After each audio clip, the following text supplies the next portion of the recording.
complex seemed so much smaller than what it really was from the outside. As to be expected, there was only one way of entering and leaving the underground structure, and it was via a ladder that led from a small, unassuming concrete building on the surface, which I will refer to from now on as the entrance building for convenience, to the network below. After everyone had gone to bed at night, the hatch that contained the ladder would be sealed off with a very large and thick metal lid. Zimmerman was very strict about this. Located not too far away from the entrance building was a series of wooden cabins that would serve as the sleeping quarters for the staff Zimmerman had hired. Compared to the entrance building standing on the surface, the underground system was massive. At the center of the complex was the control room. This is where all the facility's electronics and such were linked to. This included security cameras, lights, and door controls. Consoles, monitors, and computers lined the wall of this large central chamber.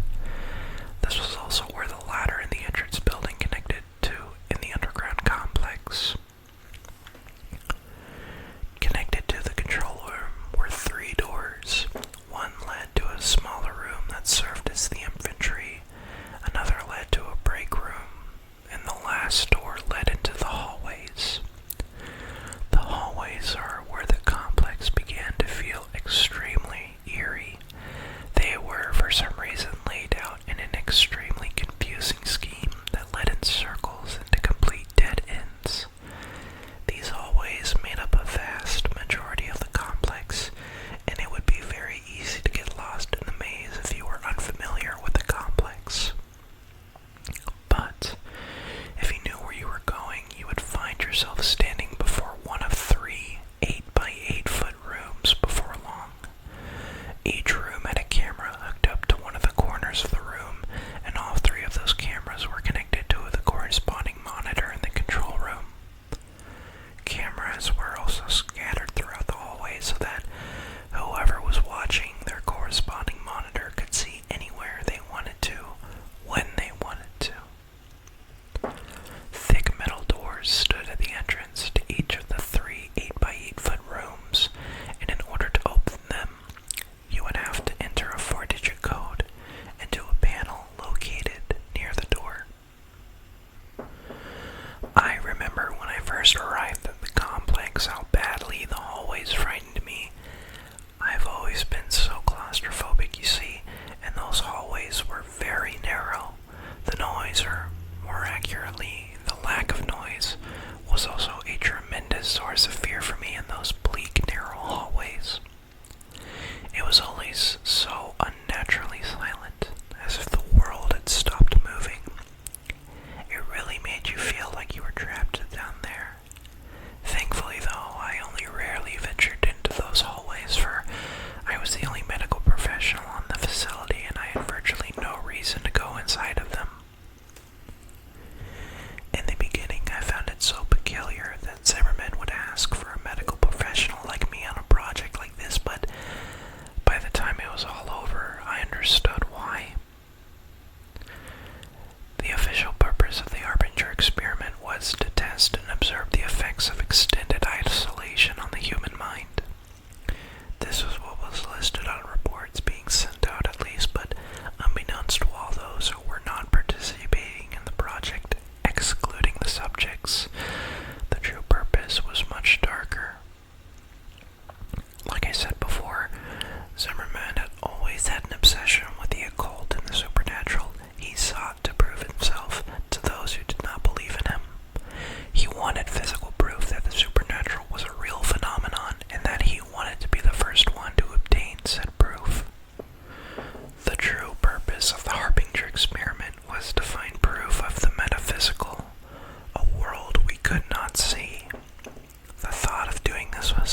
In theory, this compound would keep the entity from simply leaving whatever it was attached to.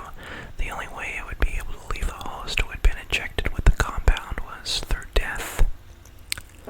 According to Zimmerman, the host would have to be something living with a will strong enough to survive the possession. And there is only one known species that possesses the amount of will required for this: humans.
Subject 3 had been issued, but this was clearly not the same man that had entered the room.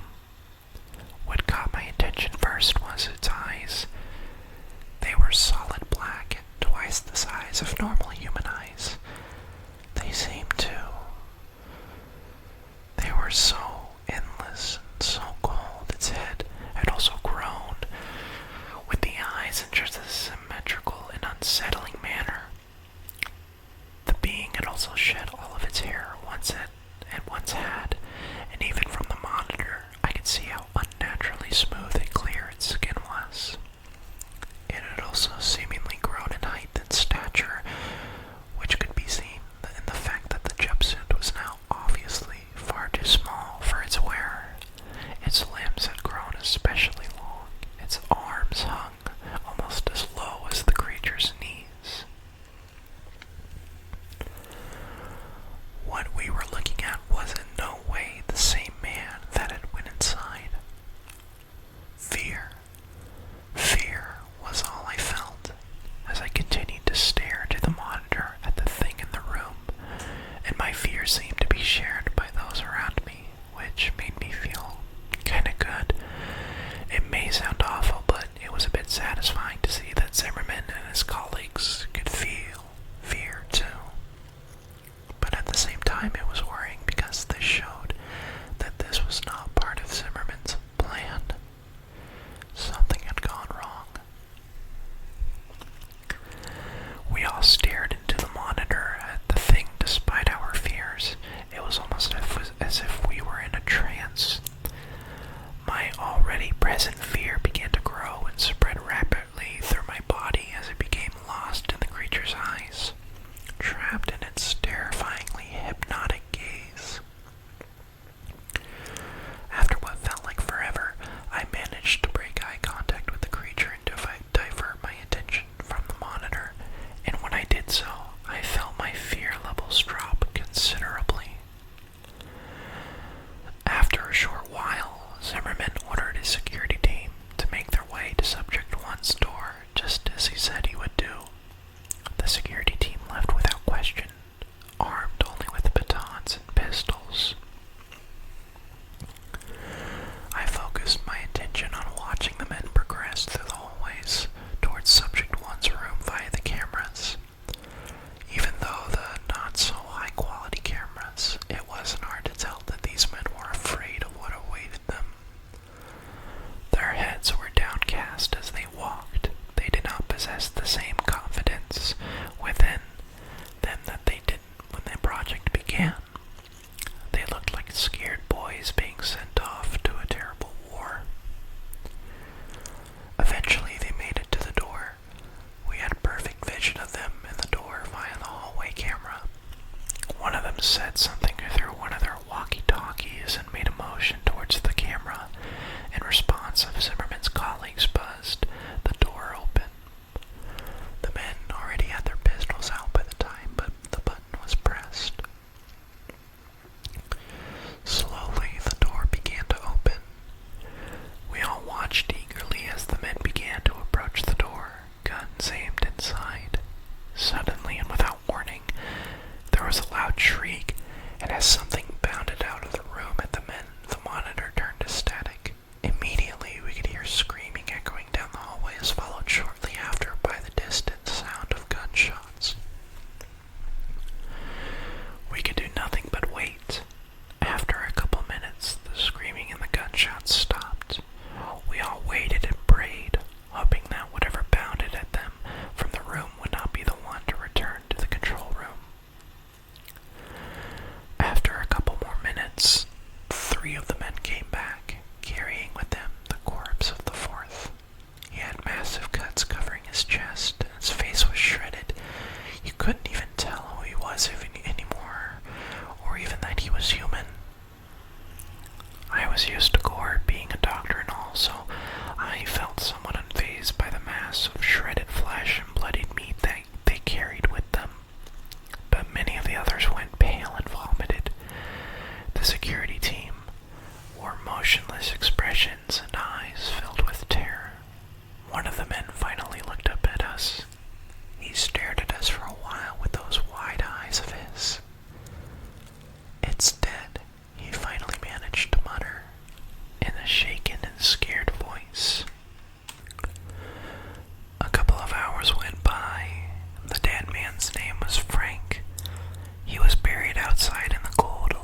shot it over a dozen times before it fell dead, and then they emptied another dozen bullets into it just to be sure it was really dead. Only once it was dead did they come back. After tending to the wounded man, I went to investigate the monitors. As afraid as I was of seeing what those monitors may have held, I needed to see. Subject 3 was the only one left now, and I needed to see it and make sure that the creature was still in the room.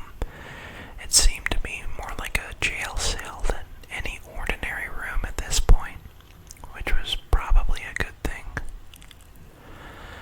The cameras displaying Subject 1's room in the hallway outside it still displayed a static-filled screen. No one was sent to repair them or investigate. We had just hoped that the Subject 1 was well and truly dead.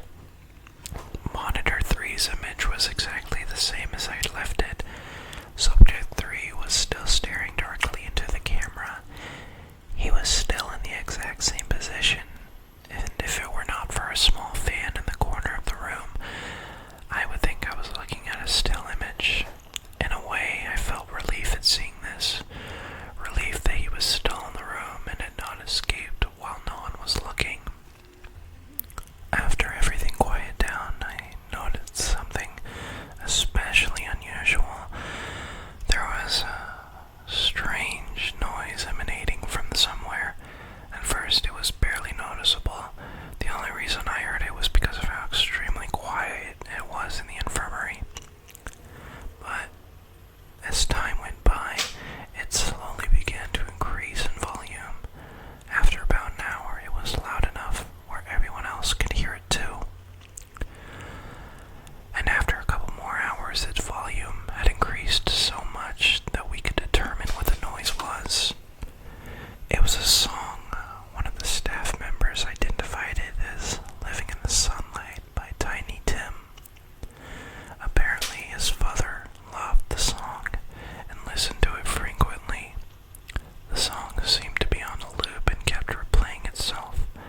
Although we were able to identify the noise, we remained unable to identify the source. We knew that it wasn't coming from the speakers because we had turned them all off. It seemed to be emitting from the walls themselves. More time ticked by as we all began to become increasingly agitated by the song. I spent most of my time in the infirmary attending to Frank or in the control room. Fear hung in the air, and the presence of unmistakable darkness and evil was no doubt its source. Subject 3 still had not moved. He had kept his unblinking gaze fixed on the camera the entire time. It always felt like he was staring directly at me, no matter where I was in the room. I think this effect was also felt by the others due to the fact that they had seemed to move around the room a lot, and for seemingly no reason.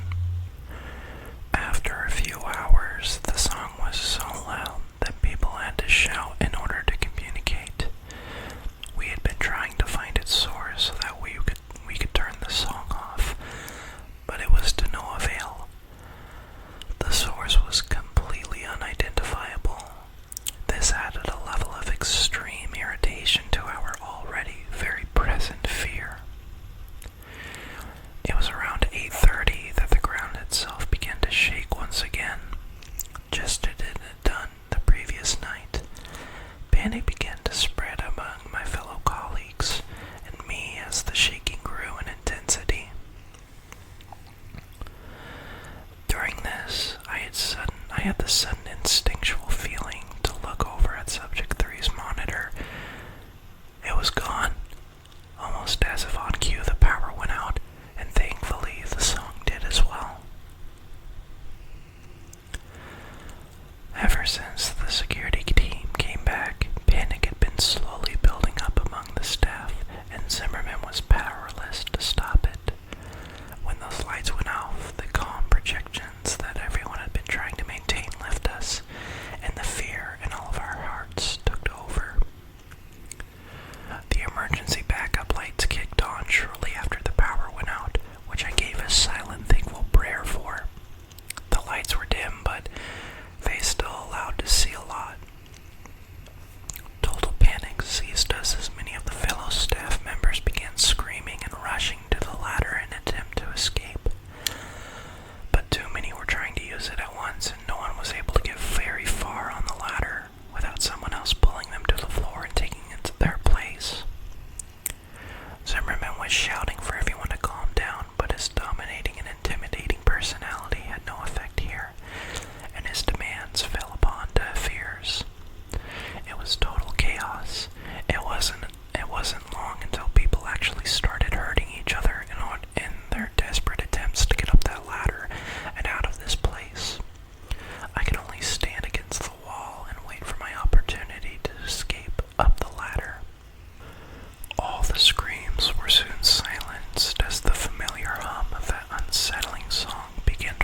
over immediately after seeing this and vomited all over the cold cement floor.